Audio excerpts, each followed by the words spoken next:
Thank you to our supporters for supporting us through the platform. You all made this video possible. Now introducing our new series, Scary Podcasts You Should Listen To. In the dark, secluded confines of a radio studio, there's a new host on Graveyard Vinyl. It's been a while since Lillian has signed off, and her friends and colleagues have moved on. The new host is unsure of how to handle such a legendary slot, especially after hearing the stories behind the equipment. Will he be able to make a name for himself, or will the station fire him for playing dead people's records? Find out in the first episode of our new podcast. Welcome to our channel, where we bring you the finest horror writing directly into your nightmares. Today we present to you an audio drama written by the author and directed by me. Our cast is full of some amazing talent, including Jeffrey Kafer, Alex Benoyer, Emily Wu Zeller, Grant George, Rachel Walker, and Brian O'Brien, plus tons of other incredible performers. I'll let you discover them for yourself. And of course, this whole production would not be possible without our producer Chris Wilson and our amazing crew of editors and sound designers. So let's sit back, relax, and enjoy the show. Oh, and if you like what you hear, make sure to subscribe to our new podcast. You can listen to the full first episode available right now. Let's get into it. Episode 1, The Last Song. Part 1, Dead Air.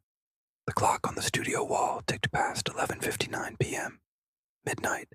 The red on-air sign flickered to life as Vincent Graves, longtime night shift DJ of WXRK 103.3 FM, leaned into the microphone. Good evening, insomniacs and lonely hearts.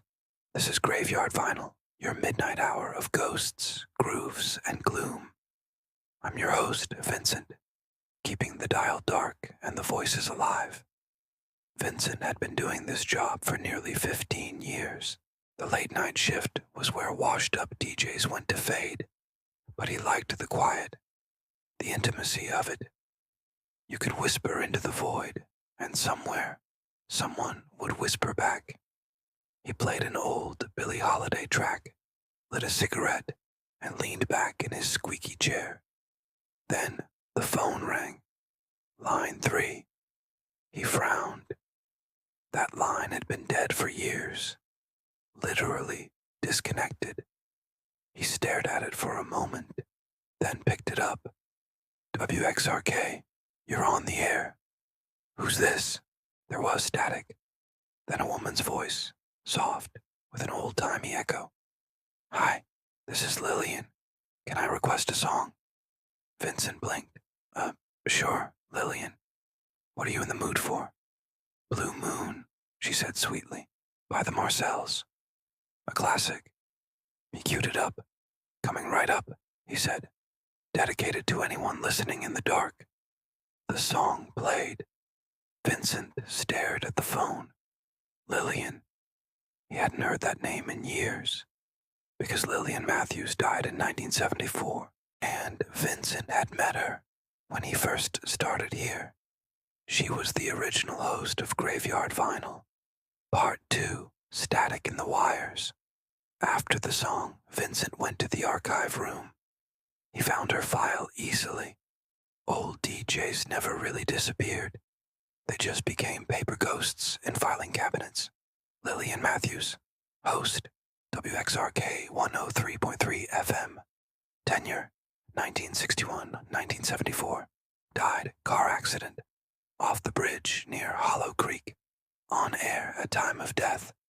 Vincent rubbed his arms. He remembered the story. Her car had crashed into the river during a storm. Some said she called in her own death. That her final broadcast was a garbled scream that aired live. He shook it off. The phone rang again. Line 3. He answered slowly. WXRK, Vincent speaking. Thank you for the song. Lillian's voice returned, softer now. I haven't heard it in so long. Vincent cleared his throat. Lillian, you know you died, right? There was silence. Then, "Do you believe in echoes, Vincent?" Click. Dead air. He sat in stunned silence as the on-air light continued to glow. Part 3. The archives speak. Over the next few nights, line 3 kept ringing. Lillian wasn't the only caller. There was Tommy, who requested a song that hadn't played on air since 1956. Rosa, who whispered a lullaby in a language Vincent didn't recognize. And George, who kept sobbing and asking for forgiveness. Vincent started keeping a log, each caller, each request, each chilling detail. Then he noticed the something terrifying. All of them were former DJs or regular listeners, all deceased. He found their names in old station logs, obituaries, newspaper clippings. One by one, they weren't just voices. They were coming back. Why? Part 4, the lost tape. On the 5th night, Vincent received a package, no return address. Inside, a reel-to-reel tape labeled Lillian, last broadcast. March 12th, 1974. His hands trembled as he loaded it onto the old player in Studio B. The tape hissed. Then Lillian's voice, clear, calm, haunting. "This is Lillian Matthews, signing off for the last time. If anyone hears this, please remember us. We're still here, still listening. The static isn't empty. The dead don't stop talking. They just wait for someone to answer." Then came a scream, a crash, and silence. Vincent ejected the tape and stared at it like it might burn him. Part 5. Don't turn it off. That night, line 3 rang for the final time. Vincent answered, heart pounding. "Lillian." Her voice was faint now, tired. "You opened the line, Vincent. You kept us alive, but you have to keep talking." "What do you mean?" "If you stop broadcasting, we fade, one by one. We're held here by the sound, the songs, the stories." Vincent swallowed hard. "You're stuck." "Not stuck," she said.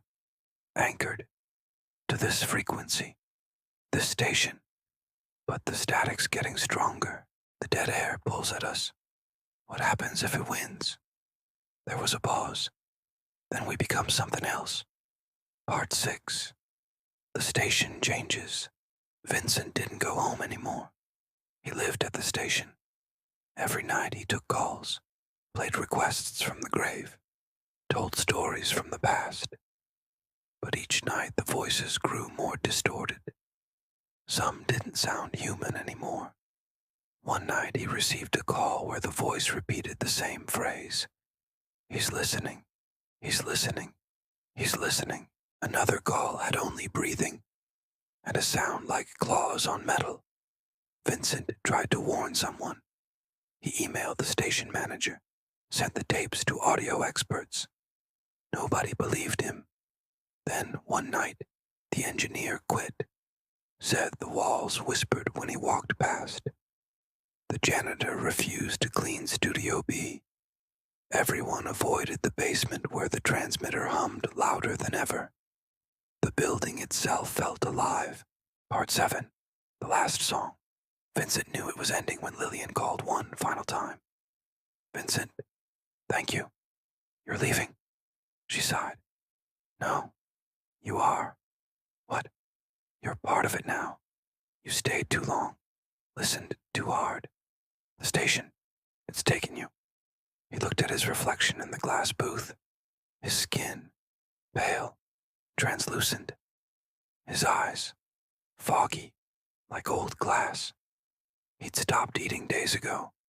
Hadn't slept. He didn't remember the last time he saw the sun. The station's frequency, 103.3 FM, was now his heartbeat. His voice belonged to the static. Part 8, present-day WXRK 103.3 still airs graveyard vinyl. No one knows who the host is anymore. He doesn't take commercial breaks. He plays songs from decades past, sometimes even wax recordings that never aired publicly. And every so often, a listener will call the station message buried in the broadcast, a voice just under the music. Don't turn it off, because the dead are still talking, and someone is always listening. And that concludes the first episode of our new podcast. I hope you enjoyed the show. Please let us know what you thought in the comments below. Make sure to follow us for more horror, and thanks to our supporters for supporting us through the platform. You all made this video possible, and thanks for watching. I'll see you soon.